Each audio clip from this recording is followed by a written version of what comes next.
It has been said that birds of a feather flock together. True, but not always true. Look carefully and you'll notice that in this pond there are many birds, and they are not always of the same feather. That's the dilemma. How can something be true and not true? While you contemplate that seeming paradox, allow me to introduce another subject that is equally perplexing for the United Nations.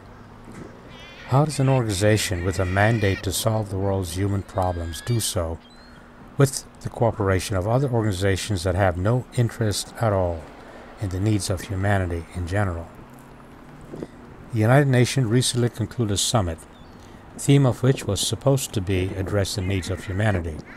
The United Nations, it seems, came away empty-handed in three important areas: the need to limit the use of fossil fuel, the control of women's reproductive rights, and poverty and the inequity and inequality of wealth. I could be wrong, but it seems to me that there is no way to convince the producers and brokers of fossil fuel that they should adopt alternative fuel that is cleaner for the environment. We're talking about big money here, and big money means big influence. What is good for the earth, the health of human beings, the inequality in the distribution of wealth will never be addressed as long as there is big money and greed in fossil fuel production. The United Nations was naive to believe that there could be any other outcome. As for women's rights, especially in the area of their own reproductive rights, this is a moot point worldwide, really. The Vatican and other religions have made their point very clear. A woman does not have the right to her own decision on her own body. The holy clerics said so. Here again, the United Nations was very naive to believe in any other outcome. In this world, at this time, next to money, religion is the strongest force on earth.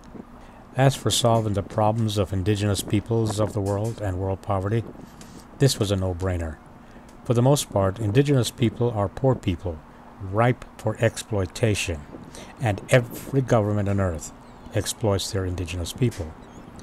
The United Nations was naive to believe that any government would act on the problems of the poor and the indigenous peoples of the world. Poor people have no money, hence they have no influence, hence they have no voice. As for the United Nations, until that body can convince the money brokers that we are all human beings of the same world with mutual interests in health, food, and happiness, then every one of their summits will end the same way. And that's too bad. As for you and I, what can we do about these world problems? Actually, all we can influence is the sphere in our immediate grasp. And we don't always do a very good job there. For today, let's just relax and watch these birds.